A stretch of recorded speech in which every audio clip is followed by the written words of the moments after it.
This is Go-to-Market Magic, the show where we talk to go-to-market leaders and visionaries about the aha moments they've experienced. and the pivotal decisions they've made. All in the name of growth. Hi, it's Heather and Steve here with a special edition of Go-to-Market Magic. On today's episode, we're going to dive into some of the hottest topics and the most pressing questions about enablement that we heard on the ground at Shift. For those of you who aren't familiar with Shift, it's Seismic's annual conference that brings together go-to-market leaders from around the world. From AI innovation to building credibility on LinkedIn, this is the pulse of enablement, directly from the industry's movers and shakers. Let's dive in, Steve. Everywhere we went at Shift, we were hearing about AI. Heather, I'm sure you experienced the same thing. I mean, it was not just the keynotes. It was not just the breakouts. It was the hallway conversations. It was the cocktail hour conversations. A lot of talk about AI. Our friend Stephanie White at Loopio is a super advocate, and we had a conversation with her where she told us what she was thinking on AI. What I'm most excited for is how it's actually going to make enablers more powerful and more impactful than we are today. We'll be able to scale faster, connect with our teams more deeply, and ultimately help deliver more to our customers. That's what's getting me excited right now. And the more ways that we can integrate it into our daily workflows with our tools and our processes, the more opportunities we have to find those 1% better moments. Here's one place UPS believes AI can really help. The main place that it'll show up, at least in the next few years, is going to be helping the seller focus on the customer, removing tasks that take their time away from the customer, and help them prioritize the right opportunities and the right customers to engage with at the time that they're in. A lot of it was very positive, a lot of excitement, but there was also a real undercurrent of concern, don't you think? Oh, absolutely. And, as I was listening to these conversations and we were listening to the subject matter experts about it, it was very clear that there's this tremendous hope that everyone has for the power of AI. But then there's also this kind of underlying fear of the things that can go wrong, the things that can happen with it. What did you find to be the most critical and the most actionable ways in which we can leverage AI and enablement? Yeah. So I think it boils down to kind of categorizing it as a frame of what it can do for both the enabler and also the customer facing roles. And when we think about it, I like to think about it in the terms of, it helps you discover things easier. It helps you discover the right things faster. It helps you find those things really quickly in a way that's better for both enablers, but also for those customer facing roles like reps who are trying to get to the right stuff to use with their specific sales situation immediately. And AI is really great for that. The second piece of this is helping to actually create product, create presentations and documentation. For the enabler, it means that you can create descriptions from a lot of disparate components that you're trying to tie together for a play.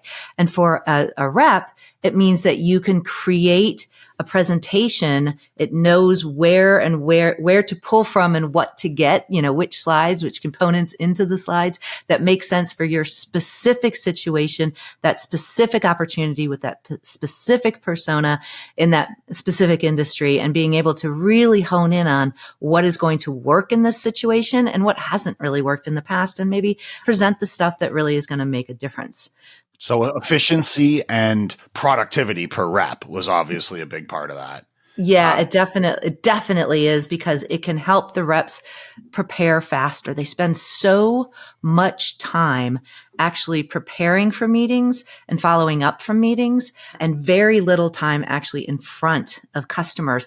Depending on who you listen to, it's somewhere between 20 and 25% of their time is spent in front of an actual customer having a conversation.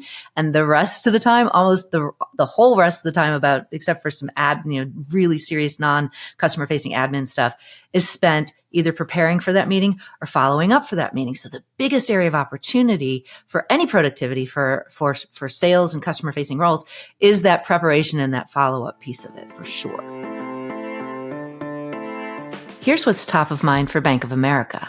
I'm hoping that AI will be able to streamline the processes and the work, especially for our bankers to be able to prepare for meetings, bring materials together quickly and easily, and better serve our clients and prospects. So we're taking a lot of the manual work out of the pre and post meeting. We are freeing up our talented reps to maximize the amount of time they spend in customer conversations. But then we're going beyond that, right? We're also analyzing what's working and what's not working, and providing some much more nuanced coaching and enablement than we ever did before. Yeah. And the fun thing about this is that now the capability exists not just to guess at what's working, but to actually know. So for so long, the actual conversations that were being had with the customer were things that enablement and marketing and the go-to-market organization had very little view into. And now the ability to do that with conversational intelligence tools such as meetings, we can see and hear and know what is going on behind the curtain there. And that gives us such the layer that it gives us from an AI perspective on what is actually how it's actually being received. What are they spending their time and what is actually interesting to the customers we're talking to, not just how many times a particular slide was downloaded or used, but did it actually work? And that piece of it is hugely important to the accuracy of being able to say, hey, sales rep, we think you should use this slide, not just because marketing says so, or not just because it's been downloaded a bunch of times, or not just because it happened to be in a presentation where the deals were won, but we actually know that the customers like to see this. They spend more time on it, and you have better conversations when you use it. Yeah, I think one part of it that I'm super excited about is it goes even further than that. It's the way we're speaking, the way we're engaging with people, our tone, our pace, our use of filler words, our asking of intelligent questions, our active listening, all of these things coming together, the formality or more casualness of our tone, on and on. I mean, you can see what's already available, and you can see where it's going to go. The ability to really understand what our top reps do differently. I mean, what an incredible coaching opportunity, and what an incredible opportunity for reps to up their game. Their own game, obviously, but for the organization too. Absolutely. And just about every sale, especially the complex ones, but just about every one in B2B is a team sell. So if you have a team sell, sometimes you're walking in, and you and I both do this in our roles, is you're walking into the middle of a buying cycle and you don't really have a good understanding of what's happened before that. And the ability for AI to take the salient components of all the conversations that have been had before and say, here's what happened in this meeting, and here's what the follow-up was. Here's what happened here, and here's what we think about that. And the ability to take those summaries and quickly get up to speed in a team selling environment, again, huge productivity gain. And also, you're not pissing off your customers and your buyers because you're not asking them the same questions over again. You know where they are, you know from their own words. Extremely powerful. And the ability, the second part of that, just preparing for those conversations, but the automation of the follow-up to them to be able to, the platform is listening. They understand that you mentioned all these things. You said you were going to follow up with this. And then it's telling you not only what to do, but it's also suggesting content for you to do it. And eventually the power of this is also to say, hey, this rep really fell down when he was talking about pricing. He immediately was talking about reductions. We need to give them training and suggest some learning over here as well on maybe what he or she should be thinking about differently. Super exciting stuff. Now, it wasn't all sunshine and lollipops with AI. I picked up on at least 3 areas where people were concerned. What about you? Yeah, I definitely did. And I think those 3 areas, let's see if we're aligned here. I think it's about trust. So are you getting back? Is there hallucinations going on here? Because that hallucinations thing is a big thing that's blown up all over the internet. You know, I used ChatGPT and it lied to me. Well, of course it did. It's looking across, a lot of sources of information that may or may not be accurate. The second one is really the risk. If I'm putting information into this platform, into this system, and it's learning, what are you doing with my proprietary information? And then the third one is, what do you think it is, Steve? Well, I think we're aligned so far. Third one is, am I going to lose my job? All the incredible technology. This is wonderful. Am I just, digging my own grave, so to speak here? As AI advances, is there going to be a tremendous shedding of roles here? We all care a whole lot about our firms. We care a whole lot about our customers. But at the end of the day, we also care about our own careers and our own future. And I think that sometimes people are a little reluctant to talk about that. So let's talk about that. I mean, are our own jobs at risk here? Well, I think the overwhelming sentiment for anybody that was talking about AI, both the experts and the enablers, is that there's never enough time in the day to get everything you want to get done or what your CRO or CSO is asking you to get done for an enabler. So there's always something more to do. You're never done as an enabler. So the chances that this is going to replace you is pretty slim. But there's two quotes that I love that kind of encapsulate this, Chat GPT and large language models are not going to be the one that replaces you. It's the people that know how to use them are the people that are going to be taking your job. So you really have to know how to use the power of this technology and embrace it. The other second quote that kind of explains it is, one of the top experts in this in the world is a professor at Berkeley who essentially, and I'm paraphrasing here, essentially was asked, is this going to replace all these jobs? And should I use AI to replace, roles in my company? And he said, well, if you employ a lot of psychotic 6-year-olds that are prone to fantasy in your force, then yes, absolutely, these large language models can replace your employees today. But the reality is it is a starting point. It is a tool. It is a partner. It is a co-pilot. It's all of those things, but it doesn't have to be something that's replacing jobs. It's something that's making you more productive and more efficient because frankly, you can never sell too much and you can never enable too much. So the chances that it's going to massively replace these roles is, pretty slim. All right, Heather, as we wrap up on AI, what are one or two things that you think are absolute critical takeaways for the audience? So I think a part of this goes back to those three components. The first one being, can I trust what I'm getting out of it? And there's a reason why this, new component that you're starting to see as actually a capability, which is the co-pilot. Co-pilots are being launched and integrated and announced for a lot of the different MarTech and sales stack. And that co-pilot piece of it means that it's there alongside you. It is a starting point. So can I trust what's coming back? Yes. If you're pointing it to information that you trust from your organization and from vetted external sources, sure, but it is not a pilot. You still need to read, you still need to approve, and you might need to edit certain pieces of it. So you have to be the one to validate. The second piece of this around the risk part of it, which is where is my data going? You need to know, which is why the use of public large language models as a tool for your customer facing employees is probably a risky thing to do. And you don't know where that information is going or how is it going to be used. The better way to think about it is capturing that information, using it within the platforms that you have and knowing where that information is going and working with all of your providers to make sure that you understand how they're using your data.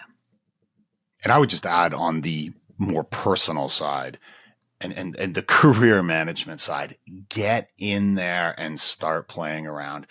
Don't think of AI as something that happens over there, as something that those people do on our behalf.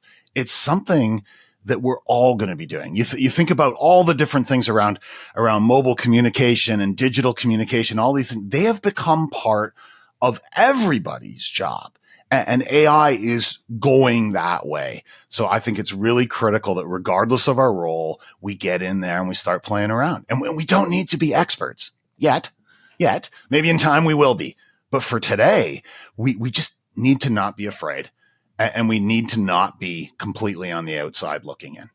Absolutely. If you haven't embraced it yet, you're probably behind the curve. So it's something that enablers when you say you don't need to be an expert, it is easy these days to get the type of information that you need to be at the very least competent, but also know more than the people around you so that you can have a meaningful conversation when it comes to what is your AI strategy going to be in enablement.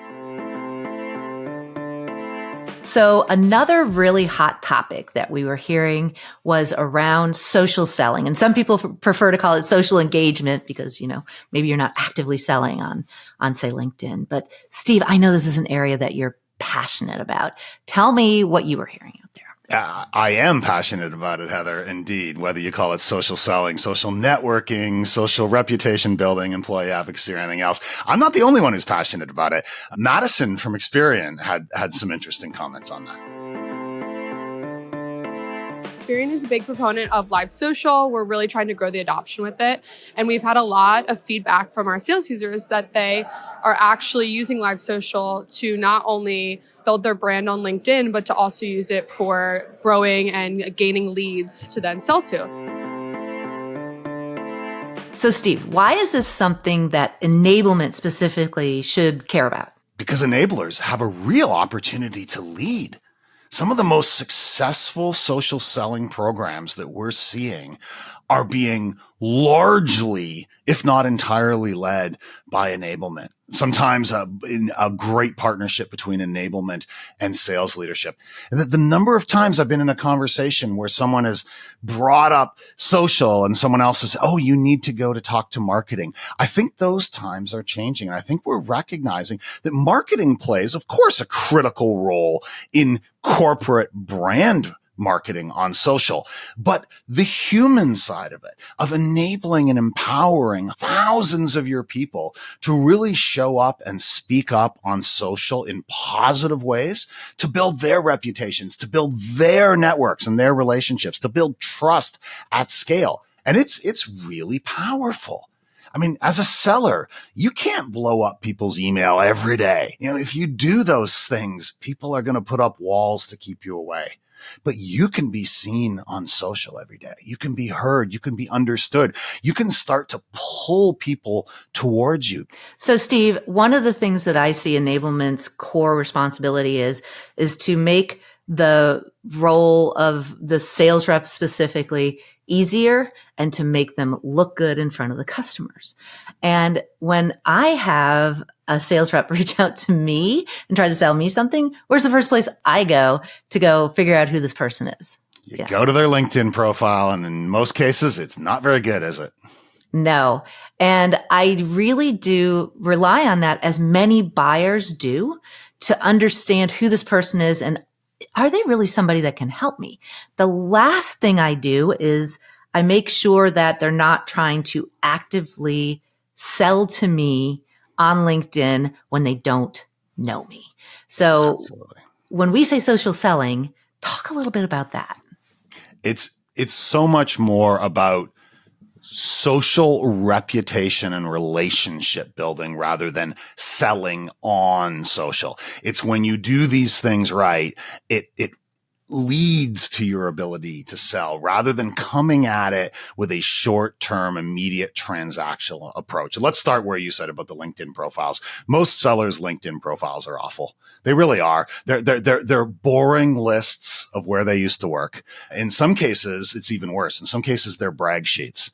Right? 140% quota attainment for 4 years running. I've been to President's Club 3 years in a row. These are not things that your buyers want to hear. Instead, think about your LinkedIn profile as a buyer-facing asset, as something that in really human, authentic terms explains who you are, who your firm is, who you serve, how you serve them, what kind of outcomes you help your customers achieve.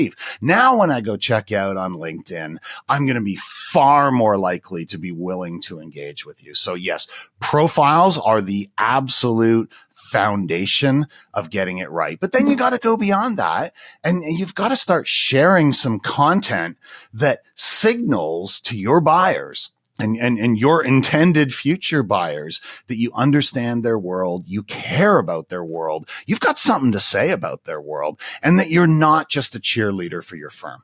You're not just a Wi-Fi extender for your company who only reshares your company's content. That's the second big trap that I see sellers falling in. One is the bad profile, and two is they really do look like a Wi-Fi extender for marketing. If they share anything at all, they just quickly regurgitate a marketing post. It is so much more authentic and so much more interesting for buyers if you share more of a balanced diet of content.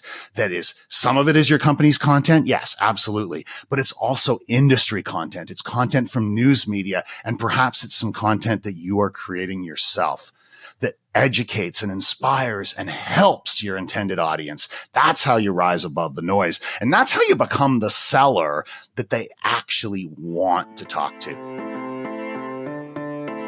I love what Tyler at Proofpoint had to say about being human on social. It is so critically important. Some of the things that we're talking about, how we can take all of the content that Seismic brings to the table and really allow people to give it to their employees so that they can be humans on social media, so that people want to follow them, so that they're interested in them as a person and not just reposting their corporate content, so that they're really thought leaders. I always remind sellers that for every stakeholder that you hope to talk to, well, 100 other salespeople want to talk to them as well. What are you going to do to be different? What are you going to do to rise above that? And being far more buyer-centric and far more human in your social presence gives you a tremendous leg up. And enablement can help to bring this mindset and these sorts of skill sets and the tool sets that support that. Enablement can lead in those areas, and it can have a profound effect on the company. So it's interesting because in their quest to bring insight and to bring information that a buyer wouldn't have necessarily on their own, and to get better and better at that, sometimes there's a fear that they're going to go over the edge and compliance becomes a little bit of a challenge or an issue. Talk a little bit about that.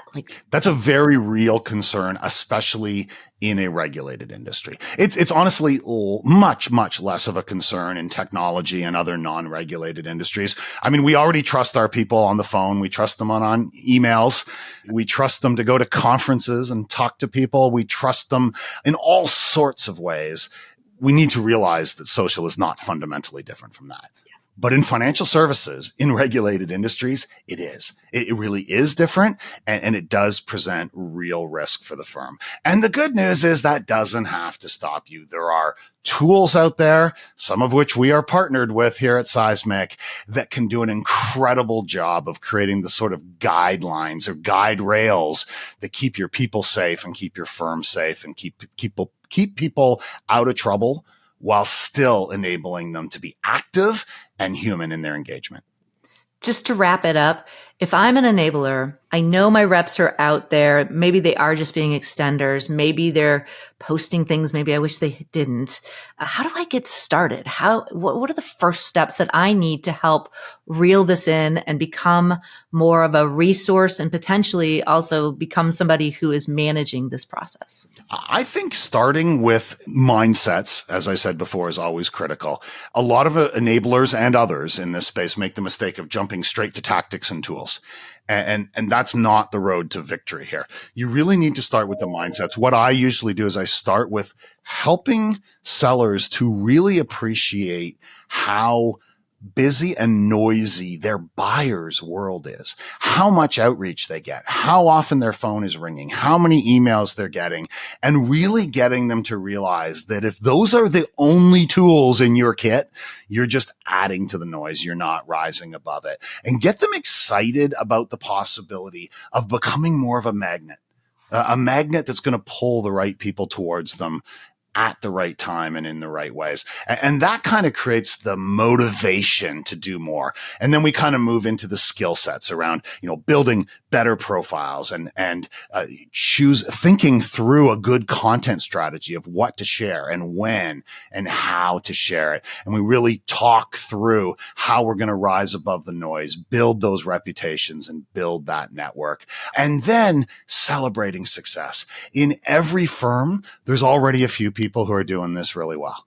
Every firm. It's usually a small number of people, but find those people, celebrate those people, take them from the shadows and put them center stage, so to speak, and find their stories. And as your program grows, find more stories. The stories I've heard from my Seismic sales colleagues are tremendous about firms they'd been prospecting for 2 years, never managed to get a meeting. Then they got good on social.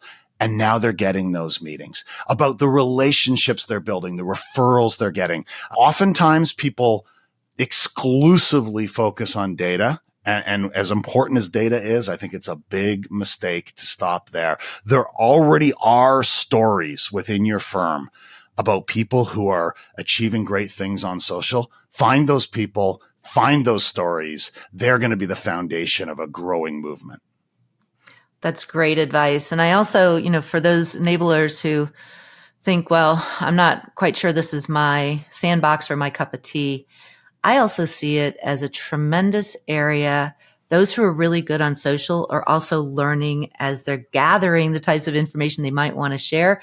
They're also very hooked into their prospects company. What are they saying? What are they doing? So they can have more meaningful conversations. So if you get your reps really good at being on social and leveraging it as a tool, you're also giving them real-time information flows that are coming into them in a way that you as an enabler could never do at scale, at such a personalized level to their territory, to their customers, et cetera. And so it's a huge, real-time, in the moment learning tool for them as well. We hope you enjoyed this special edition of Go-to-Market Magic. Thanks again to everyone who joined us at Shift, especially those who shared their insights for this episode. And if you like this, there's a lot more for you. Go to go-to-market-magic.com for past episodes. We dig into AI, enablement leadership, marketing leadership, sales leadership, and a whole lot more. And if you'd like to hear more episodes like this one, tell us about it.